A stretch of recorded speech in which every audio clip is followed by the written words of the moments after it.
ये पूरी दुनिया आज मेरी मुट्ठी में है, जिसके हाथ में मोबाइल फ़ोन है पूरी दुनिया मुट्ठी में। पिछले जो 50-60 साल के अंदर में विज्ञान ने जो प्रगति की है, वो उससे 5000 साल पहले भी इतनी प्रगति कभी नहीं हुई थी। आज जो हम आम आदमी जिस प्रकार का जीवन जी रहे हैं, आज से 50-60 साल पहले राजा महाराजा भी इसी प्रकार की ज़िंदगी नहीं जीते थे। कहाँ था उसके पास में मोबाइल फ़ोन? नहीं था। उसको एक मैसेज करना होता था तो यहाँ से घोड़ा भेजते थे, और वो कहीं पे मान लो बिहार के अंदर में किसी को मैसेज करना होता तो घोड़ा जाने के अंदर में 1 हफ्ता लगा देता था। आज अमेरिका के राष्ट्रपति से मैं खड़ा खड़ा बात करना चाहूँ तो अभी टक करके अमेरिका के राष्ट्रपति से बात हो जाएगी। पूरी दुनिया का चक्कर लगा करके 1 मिनट के अंदर में नाश्ता यहाँ करो, यहाँ से फ्लाई करो, दुबई के अंदर में जाके लंच कर दो और अमेरिका में जाके रात को सो लो। अगले दिन घूम करके इंग्लैंड होते हुए, यूरोप होते हुए वापस आ जाओ। पूरी दुनिया एक छोटा सा गांव बन गई है बच्चों। विज्ञान ने इतनी ज़्यादा प्रगति कर ली है कि इस प्रगति का फ़ायदा आप तब तक नहीं उठा सकते हो जब तक आपकी क्वालिटी एजुकेशन नहीं होगी, आपकी शिक्षा अच्छी नहीं होगी, तब तक आप इसका फ़ायदा नहीं उठा सकते। आपको चाहिए कि आप अपनी शिक्षा के अंदर में गुणवत्ता लाएं, खूब मेहनत करें, आगे बढ़ें, अच्छे लोगों के साथ में रहें, हायर एजुकेशन बेटर तरीके से करें। पेरेंट्स को चाहिए कि वो अपने बच्चों के एजुकेशन के अंदर में इन्वेस्टमेंट करें, बड़े इन्वेस्टमेंट करें। और ये टूल, ये मोबाइल फ़ोन है, ये 2-धारी तलवार है। क्या है ये? 2-धारी तलवार है। यदि एक तरीके से चलाओगे तो आपको फ़ायदा है, और दूसरे तरीके से चलाओगे तो खुद की गर्दन कट जाएगी। आपको सोचना है कि इसको कैसे यूज़ करना है, आपको इसको यूज़ करना आना चाहिए। इसके अंदर में आप देखते हो और वीडियो देखते रहते हो, कुछ करते रहते हो, गाना सुनते रहते हो और 5-5 घंटे बर्बाद करते रहते हो। ये जिस कंपनी ने बनाया है, जिसके डेटा इसके अंदर में कंज्यूम होते हैं, वो आपकी बदौलत करोड़ों रुपए प्रतिदिन कमाते हैं, क्योंकि उनके डेटा कंज्यूम होते हैं इसके अंदर में।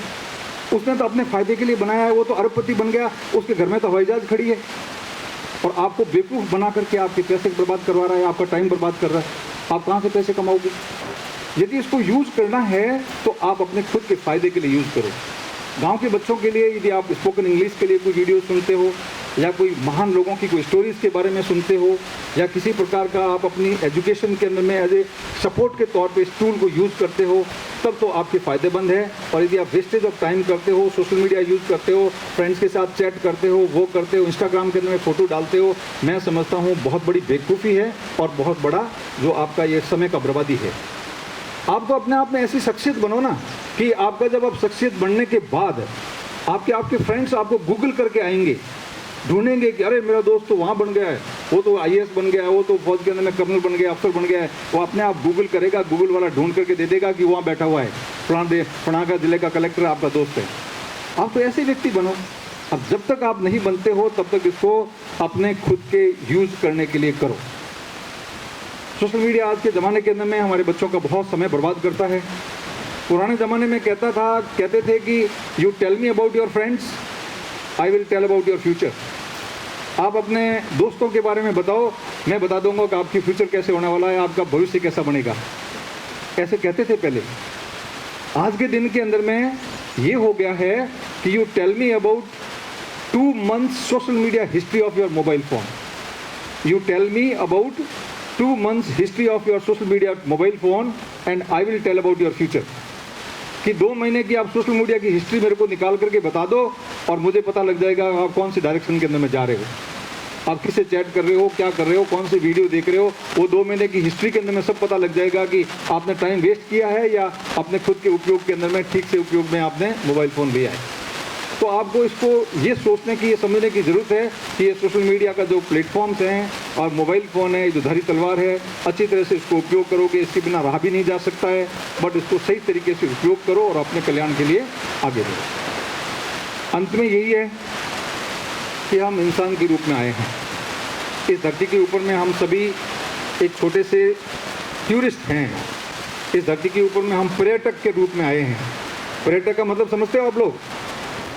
मतलब हम आए हैं 70-80 साल, कोई 50-60 साल, कोई 70 साल के, 80 साल के बाद में, हमने 85 साल के बाद में सब ने वापस भगवान के घर जाना है। जब तक इस धरती के ऊपर में रहो तब कुछ ऐसे काम करके जाओ कि धरती, इस यहाँ के रहने वाले लोग आपको याद करें, आपके बारे में अच्छी बातें करें। कबीरदास जी ने इसके बारे में बहुत अच्छी चीज़ कहा था।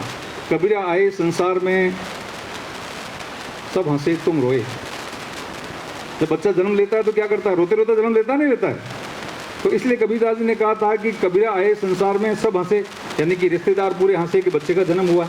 खुशी होती है, थाली बजाते हैं, गुड़ बांटते हैं, है ना, मिठाइयाँ बांटते हैं। कबीरा आए संसार में सब हंसे तुम रोए, ऐसी करनी कर चलो सब रोए तुम हंसो। यहाँ रह करके 70-80 साल की ज़िंदगी के अंदर में ऐसे काम करके यहाँ से जाओ ताकि दुनिया आपको याद करे। आपको जाने के अंदर में दुनिया को दुख हो कि अच्छा आदमी था, 2-4 साल 10 साल और रुकता तो जनता का बहुत ही कल्याण होता। तो ये बहुत ज़रूरी है आपके लिए। और सबसे अंत के अंदर में मैं आपको एक जो हम लोग अभी प्रेम जी पूनिया साहब ने बहुत अच्छी तरह से आपको बता दिया था कि मैं एक सोशल मीडिया कैंपेन कर रहा हूँ एक मृत्यु भोज के ऊपर में। आपने बड़ा डिटेल में बता दिया कि मृत्यु भोज नहीं होना चाहिए। मैं आपको ये बताना चाहूँ बच्चों कि मृत्यु भोज जिस तरीके से हमारे समाज के अंदर में होता है, 5 पकवान मिलाते हैं, मिठाइयाँ करते हैं, इस प्रकार का मृत्यु भोज हमारे किसी भी शास्त्र के अंदर में नहीं लिखा हुआ है। सरकार ने 1960 के अंदर में मृत्यु भोज निवारण एक्ट बना करके समाज के अंदर में पाबंदी लगाई थी कि मृत्यु भोज नहीं होने चाहिए। फिर भी हम नहीं मानते हैं, हम वो पुलिस को रिश्वत दे देते हैं या हमारे जो बूढ़े पुराने लोग हैं उसको परंपरा के नाम से कंटिन्यू किए हुए हैं और इसके अंदर में हमारा बहुत सारा धन बर्बाद होता है। जब ये इस प्रकार का पैसा बर्बाद होता है तो हम कहीं न कहीं हमारी शिक्षा के अंदर में कंप्रोमाइज़ करते हैं। हमें अपने बच्चों के लिए ठीक से अच्छी एजुकेशन, हायर एजुकेशन, जो कंटेम्प्रेरी एजुकेशन है वो देने के लिए हमारे पास पैसे नहीं होते हैं। बड़े आदमी को कोई फ़र्क नहीं पड़ता, उसके पास बहुत सारे सोर्स ऑफ इनकम होते हैं, गाड़ियाँ होती हैं, ट्रक होते हैं, बिजनेस होते हैं, फलाना होता है, उनको कोई ज़्यादा फर्क नहीं पड़ता है। इसके अंदर में पिसता कौन है? गरीब आदमी पिसता है। वो परंपरा के नाम पे और वो अपना पूरा पैसा जो है वो खर्च कर देता है। 5-10 साल 15 साल के अंदर में घर में एक डेथ जरूर हो जाती है। गरीब आदमी के पास इतनी बचता है, 5-10 हज़ार 5 लाख रुपए बचते हैं और वो हर 10 साल के बाद में मौत होने के बाद में वो पैसा नदी की तरह बहा देता है। उसके बच्चों की एजुकेशन के लिए कहाँ पैसे आएंगे? कहाँ उसके बच्चों को ठीक से कपड़े पहनने के लिए मिलेंगे? कहाँ उनके बच्चों को ठीक से खाना मिलेगा? कहाँ उनको फ्रूट मिलेगा ठीक से? कहाँ उसका ठीक से ट्रीटमेंट होगा? गरीब और अमीर के बीच में खाई बढ़ती रहेगी, गरीबी और अमीरी कम नहीं होगी। हमें चाहिए कि जो रेस्पॉन्सिबल लोग हैं समाज के, वो सोच समझ करके इस मृत्यु भोज नाम की बीमारी को समाज से ख़त्म करें। अब ये गांव के अंदर में पूरे के पूरे गांव के लिए बंद करवाना काफ़ी मुश्किल काम है। हमने भी सोचा, काफ़ी जगह पे बात भी किया, परंतु मुश्किल है। तो हमने एक व्यक्तिगत रूप से, मेरे पिताजी का स्वर्गवास हुआ तो हमने नहीं किया, बहुत सारा इधर उधर से भी बातें हुई, परंतु हमने कहा कि हम नहीं करेंगे। परंतु उसकी जगह पे जो पैसा खर्च होता है हम शिक्षा के अंदर में लगा देंगे, जैसे पूनिया साहब ने बताया।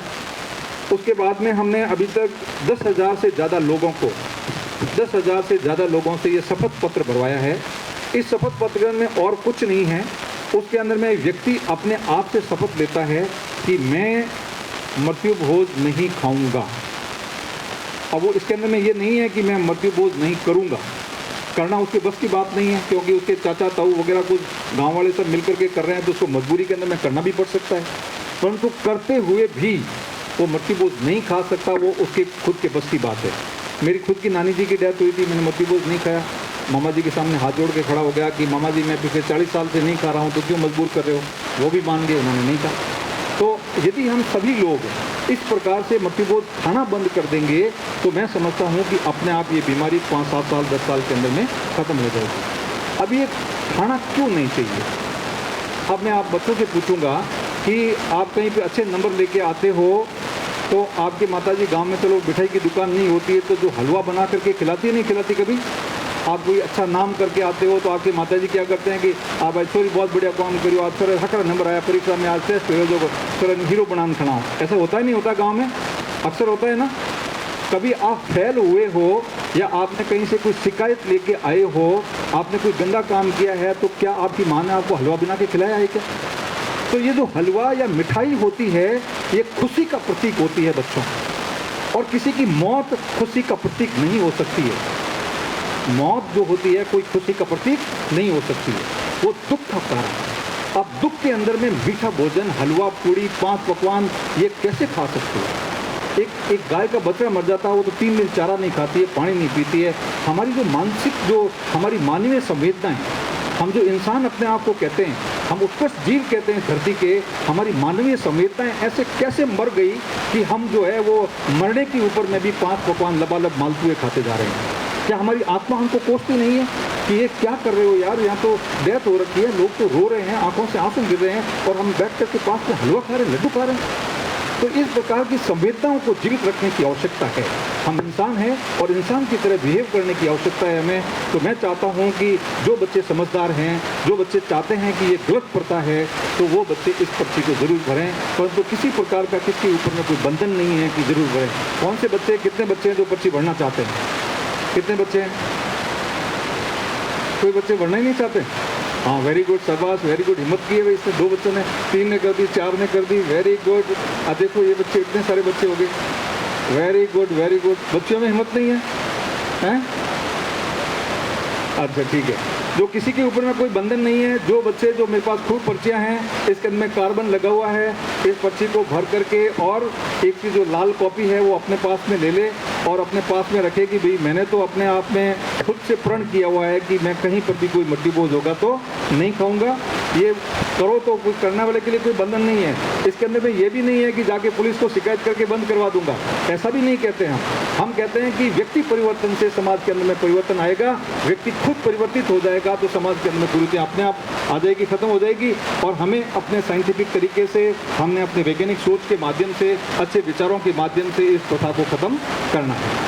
तो इसी के साथ में मैं अगेन जयराम जी साहब को और इनको सबको, इस पूरी संस्था को, पूरे स्टाफ को, इनको बहुत बहुत धन्यवाद देना चाहता हूं कि बहुत ही अच्छी व्यवस्था यहाँ पे की है। और आपकी इस प्रकार का जो अचीवमेंट है, इस प्रकार के जो आपके प्रोग्राम हैं, मैं सोचता हूँ कि ये पूरे आपके जो गुरुजन हैं उनकी तरफ से हुआ है। जिस विद्यालय के अंदर में अच्छे गुरुजन हो, अच्छी संस्था हो, प्रिंसिपल अच्छा हो, डायरेक्टर अच्छा हो, तो इसी प्रकार से जो अच्छे व्यक्तियों की वजह से ही ये संस्था ग्रो करती है। इतने इस गांव के एरिया के अंदर में इतने बड़े संख्या के अंदर में होने का कारण ही ये है कि सियाराम जी के विचार अच्छे हैं, सबको साथ लेकर के चलते हैं, सबको सम्मान देते हैं, सबको अप्रिशिएट करते हैं, मोटिवेट करते हैं, इसलिए सभी मोटिवेशन होकर के अच्छा काम हो रहा है। और मैं चाहता हूँ कि आपकी संस्था दिन दूनी और रात दूनी प्रगति करें और बच्चे जहाँ से आगे बढ़े, गाँव के अंदर में बड़े बड़े अधिकारी निकले, अच्छे अच्छे बिजनेसमैन निकले, हर फील्ड के अंदर में, स्पोर्ट्स के फील्ड के अंदर में बच्चे जाएँ और गाँव का नाम रोशन करें। और इसी प्रकार से हम गाँव का विकास के अंदर में जो इस प्रकार की एजुकेशन संस्थाएं हैं वो योगदान देती रहें। धन्यवाद, थैंक यू।